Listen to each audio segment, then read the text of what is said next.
Baruch Ata Adonai Eloheinu Melech Haolam Shehecheleranu Vekiyamanu Vehigianu Lazman Hazeh.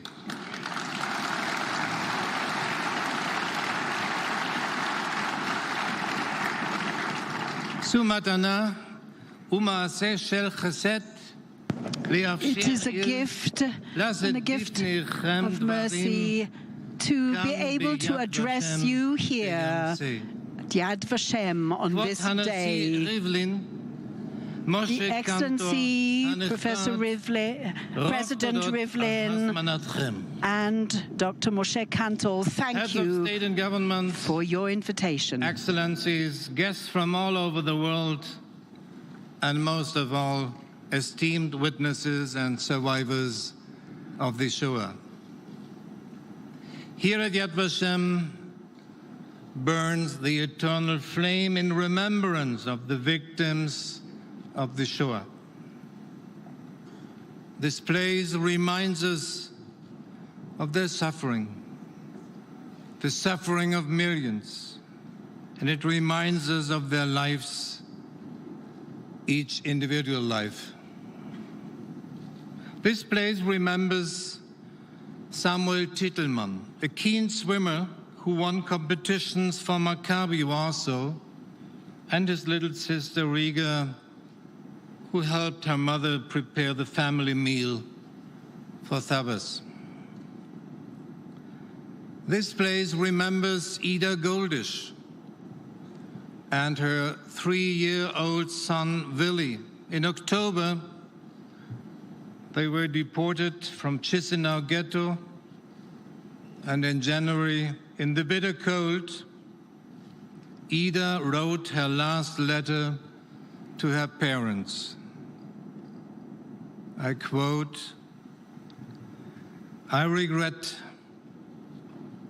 from the very depths of my soul that on departing, I did not realize the importance of the moment, that I did not hug you tightly, never releasing you from my arms." Germans deported them. Germans burned numbers on their forearms. Germans tried to dehumanize them, to reduce them to numbers, to erase all memory of them in the extermination camps. They did not succeed. Samuel and Riga, Ida and Willy were human beings, and as human beings, they live on in our memory. Yad Vashem gives them, as it says in the book of Isaiah, a monument and a name. I too stand before this monument as a human being and as a German. I stand before their monument, I read their names, I hear their stories, and I bow in deepest sorrow. Samuel and Riga, Ida and Willy were human beings. And this also must be said here.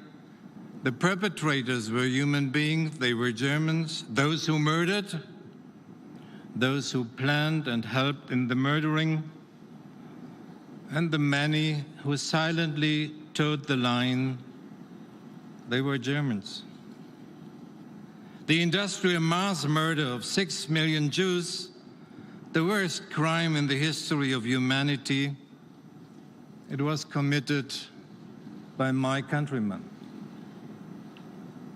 The terrible war, which cost far more than 50 million lives, is originated from my country.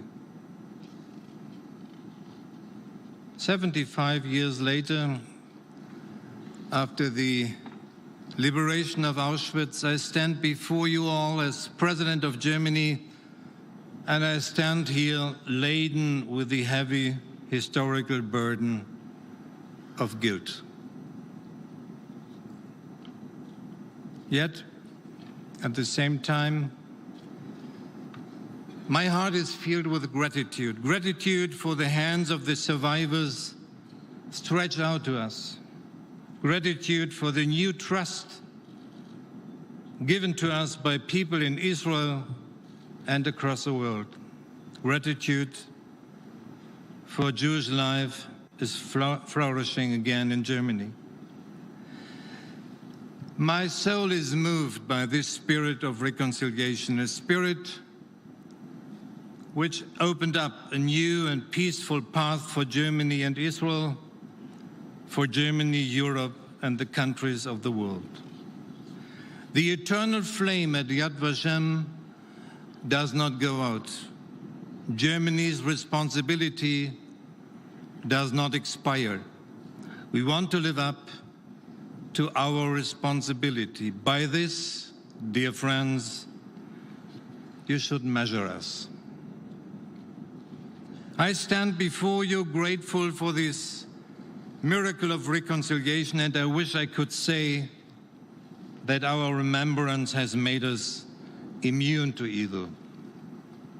Yes, we Germans remember, but sometimes it seems as though we understand the past better than the present. The spirits of evil are emerging in a new guise, presenting their anti-Semitic, racist, authoritarian thinking as an answer for the future, a new solution to the problems of our age. And I wish I could say that we Germans have learned from history once and for all. But I cannot say that when hatred is spreading. I cannot say that when Jewish children are spat on in the schoolyard. I cannot say that when crude anti-Semitism is cloaked in supposed criticism of Israeli policy. And I cannot say that, ladies and gentlemen, when only a thick wooden door prevents a right-wing terrorist from causing a massacre, a bloodbath in a synagogue in the city of Halle on Yom Kippur. Of course, our age is a different age. The words are not the same. The perpetrators are not the same. But it is the same evil. And there remains only one answer. Never again, nie wieder. That is why there cannot be an end to remembrance. This responsibility was woven into the very fabric of the Federal Republic of Germany from day one. But it tests us here and now. This Germany will only live up to itself if it lives up to its historical responsibility. We fight anti-Semitism. We resist to the poison that is nationalism. We protect Jewish life. We stand with Israel. And here in Yad Vashem, I renew this promise before the eyes of the world. And I know that we are not alone. Today we join together to say no to anti-Semitism, no to hatred. From the horror of Auschwitz, the world learned lessons once before. The nations of the world built an order of peace founded upon human rights and international law. We Germans are committed to this order, and we want to defend it with all of you, because this we know: peace can be destroyed and people can be corrupted. Esteemed heads of state and government, I am grateful that together we make this commitment today: a world that remembers the Holocaust, a world without genocide. Who knows? Who knows if we will ever hear again the magical sound of life? Who knows if we can weave ourselves into eternity? Who knows? Salman Gradowski wrote these lines in Auschwitz and buried them in a tin can under the crematorium. Here at Yad Vashem, they are woven into eternity. Salman Gradowski, Samuel and Riga Tittelmann, Ida and Willy Goldisch, and so many others. They were all murdered.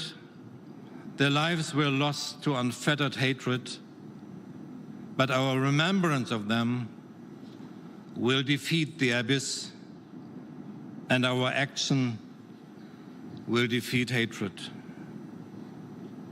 Ladies and gentlemen, by this I stand, for this I hope. Baruch atah Adonai, shechayanu bekimanu vehigyanu lazman hazeh. Blessed be the God that we have reached and enabled us to be here. And to our viewers here watching the 75th year of liberation of Auschwitz memorial ceremony taking place here at Yad Vashem.